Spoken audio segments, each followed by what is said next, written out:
Pessoal, estamos falando aqui do canal 8020 Concursos. Essa é a primeira videoaula de Engenharia de Requisitos. Eu me chamo Helder Silva Cruz, formado em Análise de Sistemas e pós-graduado em Gestão de Projetos de TI. Eu já fui aprovado nos seguintes concursos: primeiro lugar no MDA 2014, nono lugar na DataPrev 2014 e 99º no SERPRO 2013. Então, apresentei. Vamos ao conteúdo aí, o que interessa. Passar nessas provas aí, né, gente? É o seguinte, em relação à bibliografia, pessoal, eu peguei algumas coisas do Somerville, que é o principal aí no caso de engenharia de requisitos, e peguei em vários sites. E nesses 3 sites aí eu acho que dá para pegar muita coisa legal, se vocês quiserem aprofundar o conteúdo. Então, seguindo adiante, a engenharia de requisitos, pessoal, é o processo de descobrir, analisar, documentar e verificar as funções e restrições do sistema. Essa é a definição do Somerville 2013. Pode cair em alguma prova essa definição. Pessoal, estudo e viabilização. Não se trata aqui, a gente já vai entrar em seguida no ciclo de vida do software. Do ciclo de vida da engenharia de requisitos. Agora, o estudo de viabilização ele não está dentro desse ciclo de vida, porém ele é uma etapa antes do processo de software que deve ser considerado. Esse estudo de viabilização ele considera se o sistema proposto será rentável a partir de um ponto de vista de negócio, a rentabilidade do sistema, se pode ser desenvolvido no âmbito das atuais restrições do orçamento, se ele pode ser desenvolvido, né?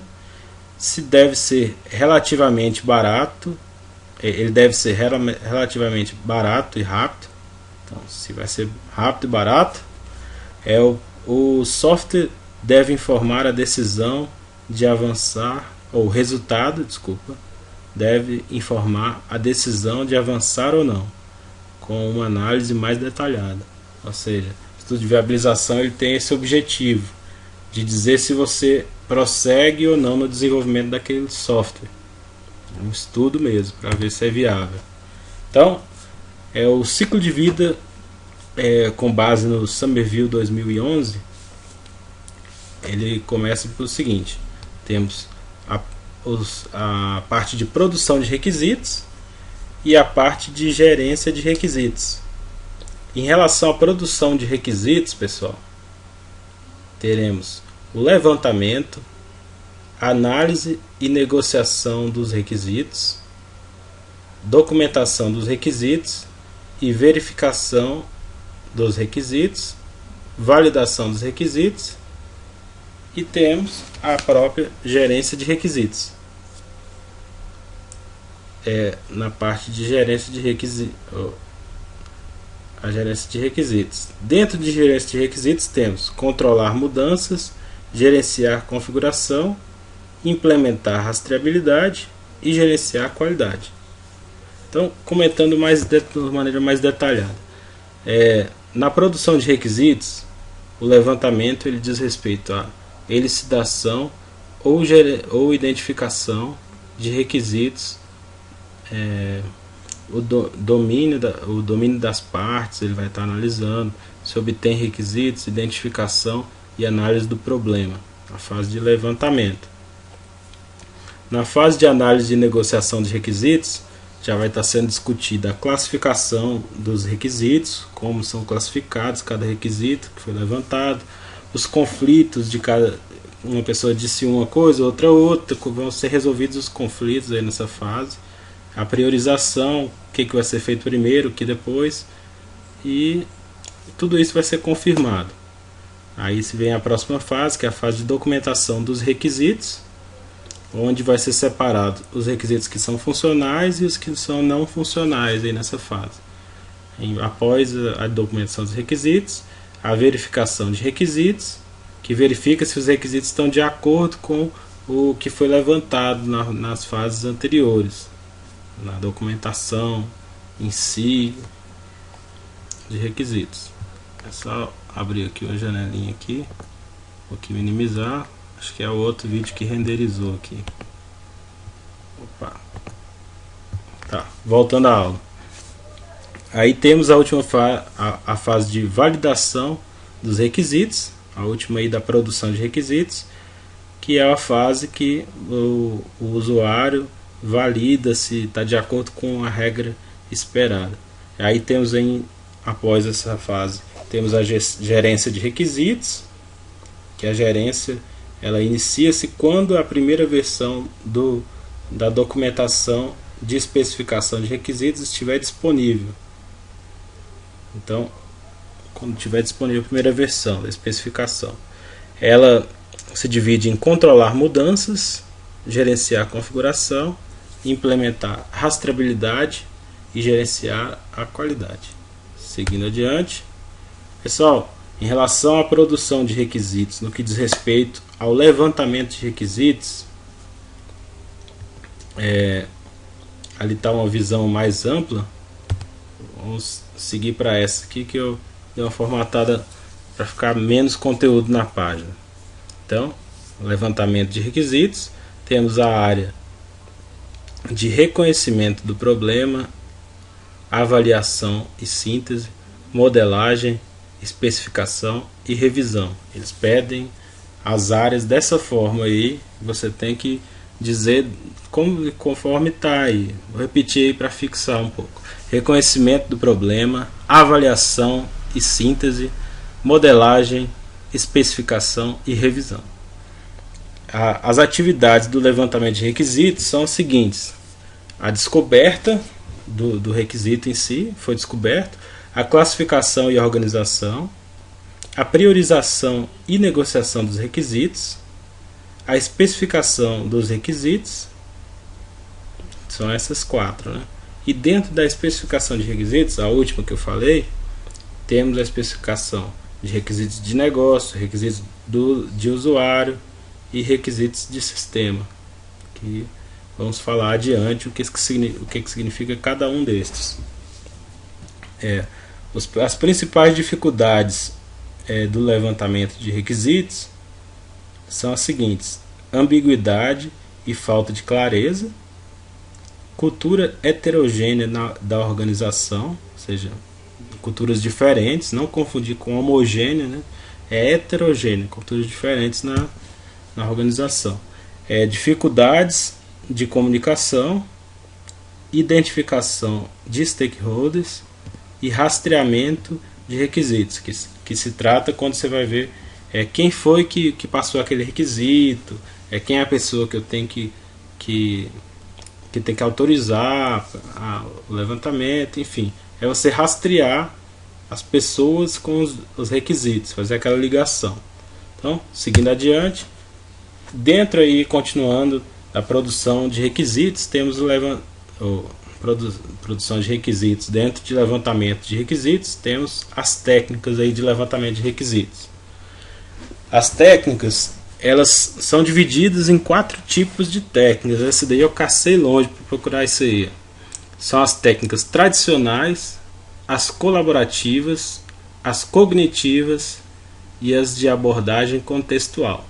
As tradicionais são as técnicas mais usadas aí, as colaborativas de forma individual aí. As colaborativas, elas já falam de colaboração em grupo, né? As técnicas cognitivas já é uma questão de analisar documentos, uma coisa assim mais analítica. E a abordagem contextual, que aí já vai estar estudando mais o contexto empresarial, o contexto da organização, que vai ser feito o sistema. Então, dentro das técnicas tradicionais, temos a coleta de dados, entrevistas, pesquisas, reuniões e cenários.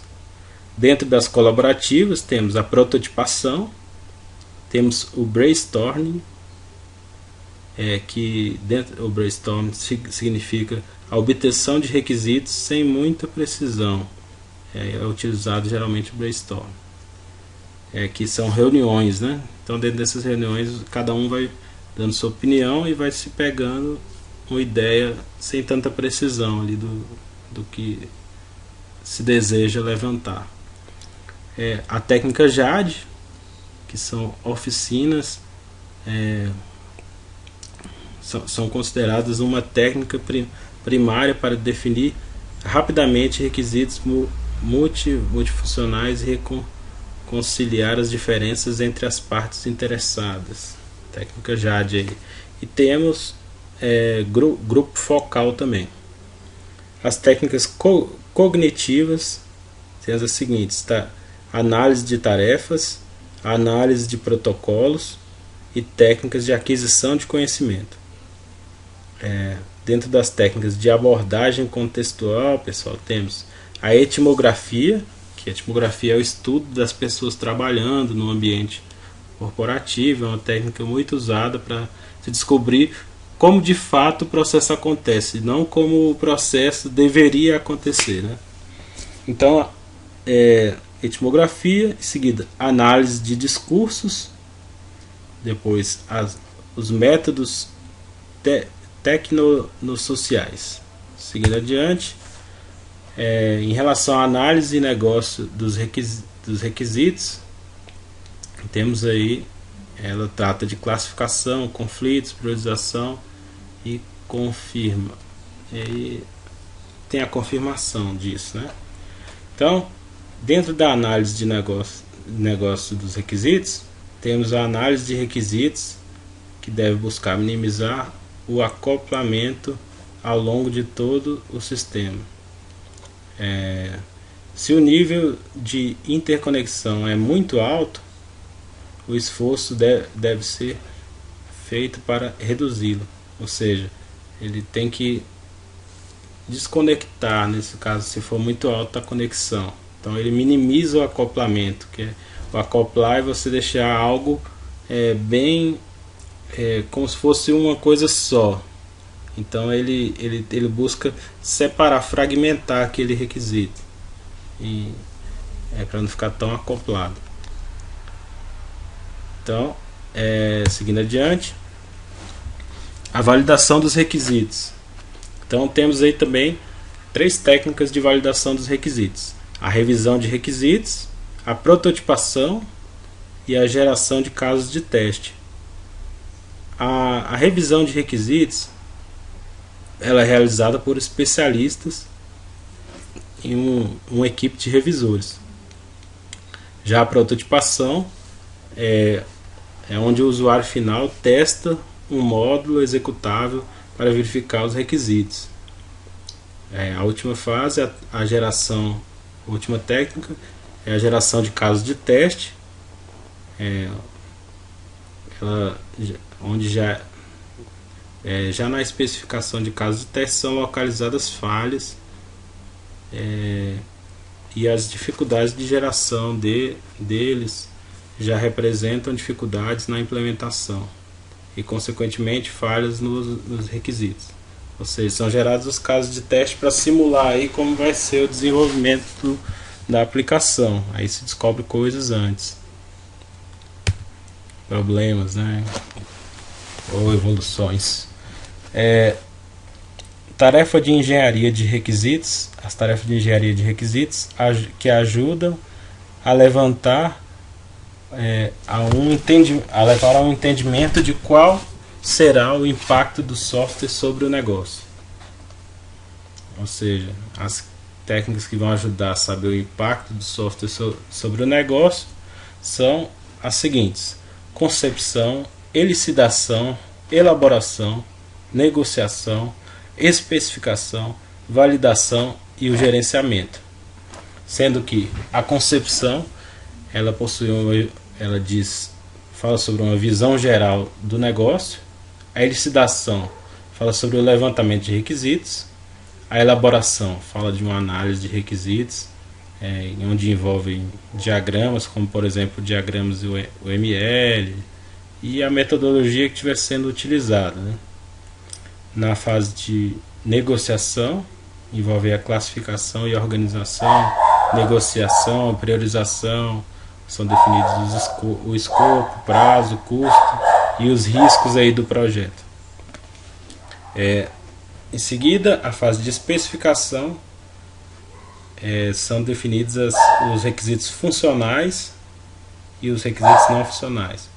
Em seguida, a validação, temos a verificação de ambiguidade, inconsistências, omissão e erro. Em seguida, por último, aí, no gerenciamento, temos controlar mudanças através de uma matriz de rastreabilidade. Seguindo, atividades do processo de engenharia de requisitos. Então, essas atividades aí, temos as atividades segundo Somerville e segundo o Pressman. Somerville, as atividades que ele cita o levantamento ou elucidação, análise, documentação e especificação, verificação e validação. As atividades básicas aí que ele apresenta. Já o Pressman, o estudo de viabilização, elucidação e análise de requisitos, especificação de requisitos e validação de requisitos. Seguindo adiante, etapas de teste. Então podemos ter o teste da unidade, que é um teste individual aí, é testado cada componente individualmente. Temos o teste do módulo, que é um teste entre componentes dependentes um do outro. Temos também o teste do subsistema, onde são testados a integração entre cada subsistema. Temos o teste do sistema, onde todo o sistema é testado por completo. E também temos o teste de aceitação, onde aí já foi realizado um teste mais com os dados do cliente aí no ambiente final mesmo. É o teste de aceitação, se aquele software vai ser aceito. Seguindo adiante, temos as perspectivas, que elas se referem às ferramentas que são classificadas de acordo com tais perspectivas. Então, as ferramentas podem ser classificadas, ferramentas aí de engenharia de requisitos podem ser classificadas como funcionais, quando elas de acordo com as suas funções específicas, de perspectiva de processo, as atividades do processo que suportam, em relação à integração, sua organização sem unidades integradas. Seguindo adiante, aí temos aí os tipos de requisitos. O primeiro tipo é o tipo do usuário, os requisitos do sistema, requisitos de domínio, requisitos funcionais e não funcionais. Os requisitos do sistema, temos aí a declaração de linguagem natural ou diagramas.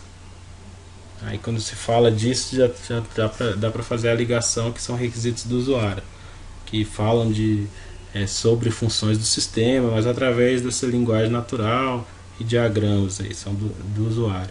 Requisitos do sistema, eles já falam de funções e restrições do próprio sistema em si. Requisitos de domínio tem origem no domínio da aplicação e refletem características desse domínio. Então, mais sobre o domínio da aplicação.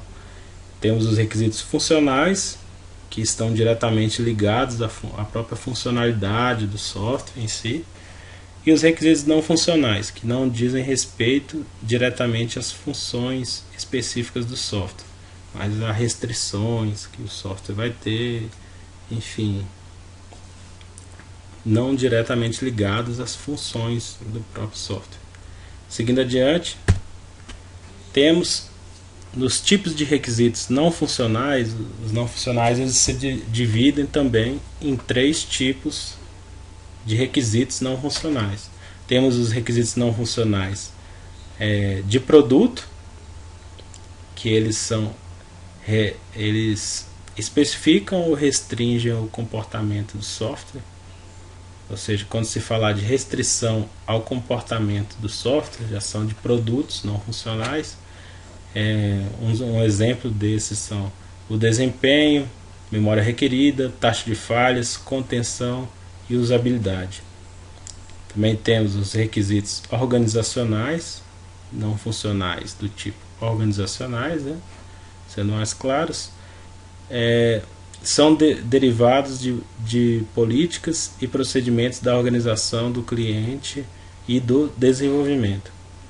Exemplos de requisitos organizacionais: requisitos dos processos operacionais, requisitos dos processos de desenvolvimento e requisitos ambientais. E por último, o que mais cai em prova aí, que são os requisitos externos, que são requisitos que derivam de fatores externos ao próprio sistema, externos ao processo de desenvolvimento, externos aí. Os requisitos externos, eles dizem respeito a requisitos reguladores, legais, éticos. Quando falar de leis que vão influenciar no desenvolvimento do software, já são requisitos não funcionais externos, né? Então, seguindo adiante. Pessoal, então finalizamos aí mais um conteúdo, o conteúdo de engenharia de requisitos. Espero que vocês tenham gostado da aula e que possamos passar nos concursos aí com facilidade.